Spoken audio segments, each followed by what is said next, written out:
तो आज का हमारा टॉपिक है नर्व इंजरी।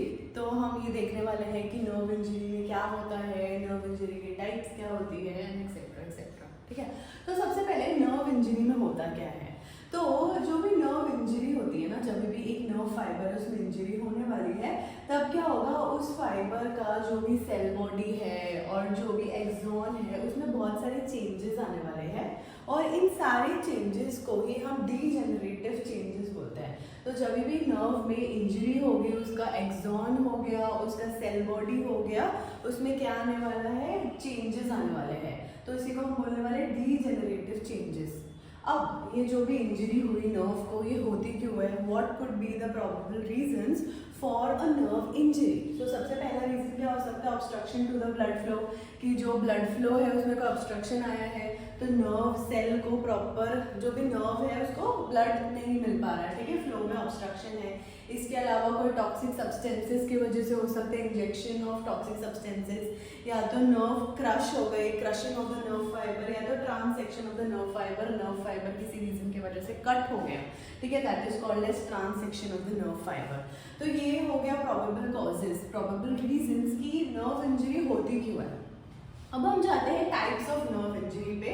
तो सबसे पहले एक पर्सन था जिसका नाम था संडरलैंड। तो ये जो संडरलैंड है, इसने क्या किया कि जो भी नर्व इंजरी है उसको 5 कैटेगरीज में डिवाइड कर दिया। तो Sunderland divided the nerve injury into 5 different categories, और you can say 5 different types.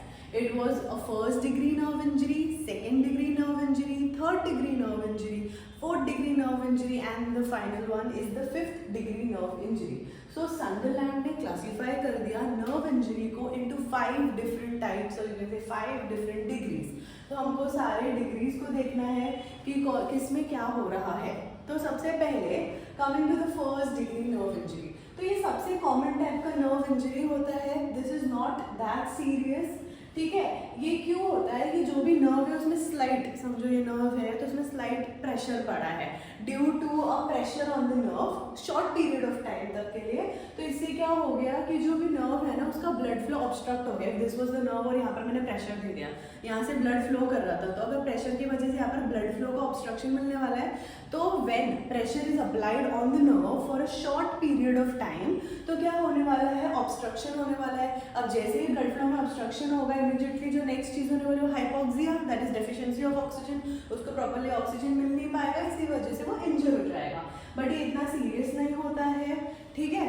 तो ये जो है ये कुछ घंटों में या कुछ हफ्तों में ठीक हो जाता है। इसे एक्चुअली में होता है क्या, हम वो देखते हैं। तो जो एक्सॉन होता है, इसमें एक्सॉन इज नॉट डिस्ट्रॉयड, तो जो हमारा नर्व है उसका axon it is not destroyed, उसमें माइल्ड डीमाइलिनेशन होता है। अब हमें पता है कि जो एक्सॉन होता है उसमें माइलिन शीट प्रेजेंट होती है, राइट।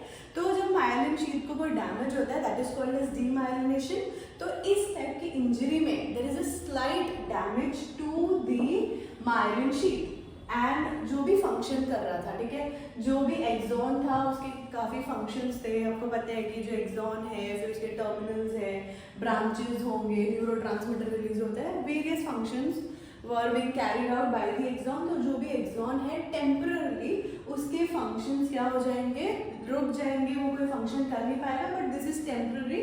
उसका जो भी function it will return with in few hours और वीक। तो ये था first degree of nerve injury. और सबसे इंपॉर्टेंट पॉइंट कि ये जो फर्स्ट डिग्री नर्व इंजरी है, इसी को हम सीडन न्यूरोप्रैक्सिया भी बोलते हैं। ओके, तो फर्स्ट डिग्री नर्व इंजरी को हम सीडन न्यूरोप्रैक्सिया भी बोलते हैं। तो फर्स्ट डिग्री नर्व इंजरी क्या होता है, फर्स्ट पॉइंट ये देखा हमने कि सबसे कॉमन होता है नर्व पे जो स्लाइट प्रेशर पड़ रहा है, ठीक है, जो भी नर्व में स्लाइट प्रेशर पड़ रहा है, तब क्या होगा, for a short period of time तो क्या होने वाला है, ये वाली नर्व इंजरी होने वाली है, that is the first degree nerve injury, क्योंकि नर्व का जो ब्लड सप्लाई है वो रुक जाएगा, ऑब्स्ट्रक्शन होगा, एंड इसके अलावा हाइपोक्सिया होगा। इसी को हम सीडन न्यूरोप्रैक्सिया बोलते हैं। It is not that serious. Axon जो है उसमें माइल्ड डीमाइलिनेशन होता है, मतलब थोड़ा सा वो डैमेज होता है, उसके फंक्शंस कुछ टाइम के लिए रुक जाता है, temporary it loses its function, but after few hours और weeks it can return to its normal state, जो भी फंक्शन है they will return back. So this was all about the first degree nerve injury. तो अब आते हैं second degree nerve injury पे। तो सबसे पहले हमने फर्स्ट डिग्री पे देख लिया था कि माइल्ड प्रेशर था थोड़े से पीरियड ऑफ टाइम के लिए, ऑब्स्ट्रक्शन हुआ, हाइपोक्सिया हुआ, इसीलिए वो इंजरी हुई थी।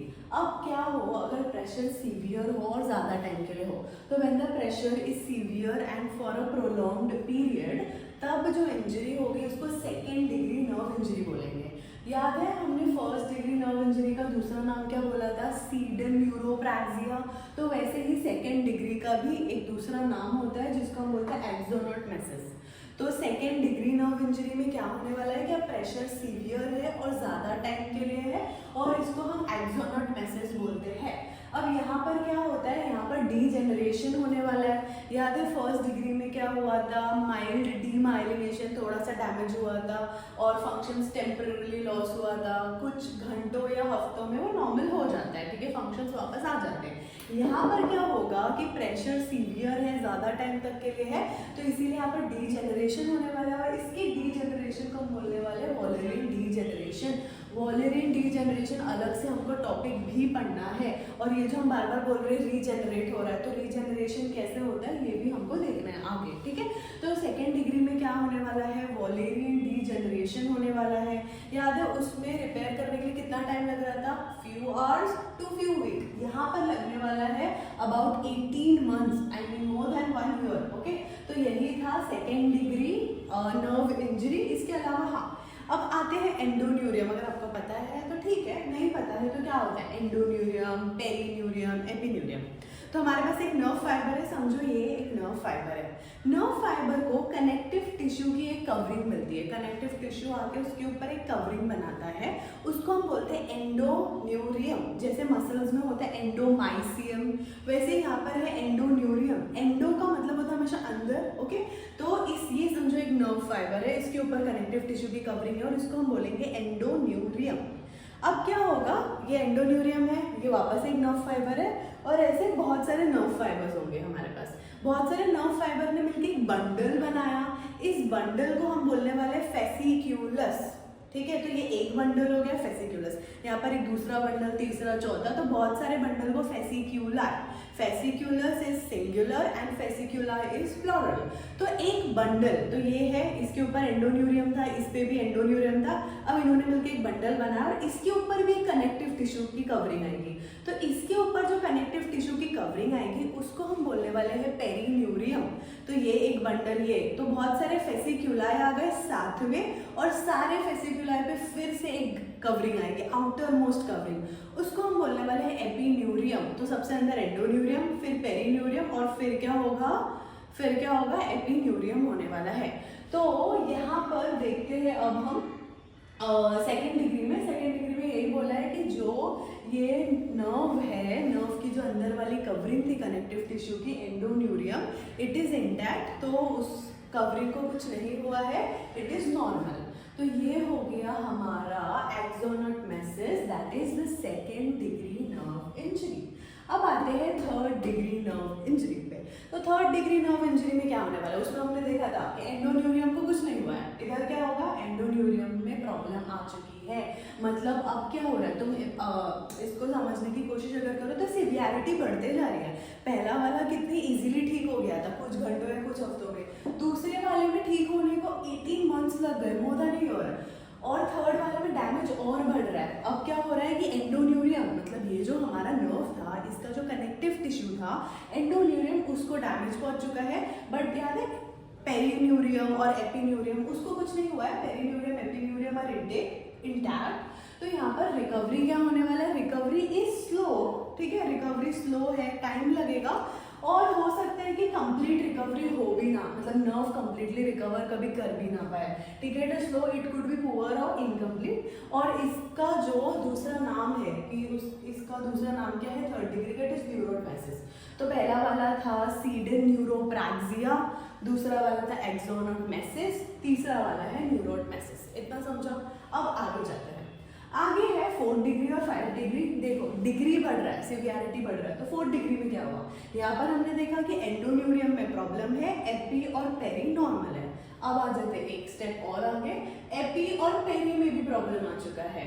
तो एपिन्यूरियम हमारा याद है फेसिक्यूलस को कवर कर रहा था पेरिन्यूरियम, तो उसमें प्रॉब्लम है, और सारे बहुत सारे फेसिक्यूलाई को कवर कर रहा था एपिन्यूरियम, तो इसी में प्रॉब्लम आ गया। तो फेसिक्यूलाई क्या होने वाले, डिस्टर्ब होने वाले, सारे फेसिक्यूलाई डिस्टर्ब हो जाएंगे और उनका ऑर्गेनाइजेशन खराब हो जाएगा, वो डिसऑर्गेनाइज्ड हो जाएंगे। यहाँ पर रिकवरी पुअर है या तो इनकम्प्लीट है, ठीक है, तो यहाँ पर भी रिकवरी होगी ही नहीं, कंप्लीटली रिकवर वो होने ही नहीं वाला है।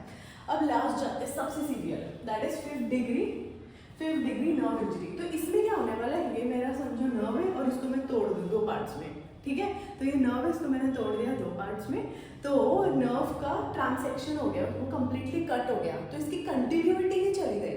मतलब एटलीस्ट जो भी पहले इंजरीज थे उसमें नर्व कंटिन्यूस तो था, वो ब्रेक नहीं हो रहा था, यहाँ पर नर्व ब्रेक हो रहा है, उसकी कंटिन्यूटी ही चली गई है। तो इंजरी में क्या हो रहा है, कंप्लीट ट्रांसेक्शन मतलब cutting, okay, of the nerve trunk with loss of continuity ही चली गई। अब यहाँ पर क्या है कि रीजनरेशन पॉसिबल ही नहीं है, ये खुद से रीजनरेट होने ही नहीं वाला है अनटिल एंड अनलेस इसमें हेल्प यही होगा कि सर्जरी का हेल्प लो, सर्जरी, क्विक सर्जरीज नीडेड, जो नर्व एंड्स है उसको रीअरेंज करके अप्रॉक्सीमेट करना पड़ेगा, पास लाना पड़ेगा, तभी ही कुछ होगा, खुद से यहाँ पर रीजनरेशन इज नॉट पॉसिबल। तो ये था all about different types of nerve injury. एक क्विक रिविजन करते हैं कि जो नर्व इंजरी था, सबसे पहले तो कौन था, संडरलैंड था, जिसने बोला कि नर्व इंजरी, उसने डिवाइड कर दिया नर्व इंजरी को 5 डिफरेंट टाइप्स में, 1st degree, 2nd degree, 3rd degree, 4th and 5th। 1st degree का दूसरा नाम था सीडेन न्यूरोप्रैक्सिया, 2nd डिग्री का दूसरा नाम था एक्सोनोटमेसिस, 3rd डिग्री का है न्यूरोटमेसिस, 4th एंड 5th का कोई हमने स्पेशल नाम नहीं देखा। 1st डिग्री में माइल्ड प्रेशर पड़ा था तो रीजनरेट हो गया, ठीक है, कुछ घंटों में या कुछ हफ्तों में। 2nd में क्या हो गया, प्रेशर बढ़ गया, रीजनरेशन को 18 महीने लग गए। 3rd डिग्री में अब एंडोन्यूरियम पे बात आ चुकी है, एंडोन्यूरियम पे प्रॉब्लम आ रहा है, एपी और पेरिन्यूरियम नॉर्मल है। 4th डिग्री में एंडोन्यूरियम के साथ साथ अब एपी और पेरी में भी प्रॉब्लम आ चुका है, फेसिक्यूलाई डिसऑर्गेनाइज्ड हो चुका है, और last is 5th degree completely break हो चुका है, ट्रांसेक्शन हो गया है, यहाँ पर रीजनरेशन पॉसिबल ही नहीं है, you have to take the help of surgery. So this was all about nerve injury.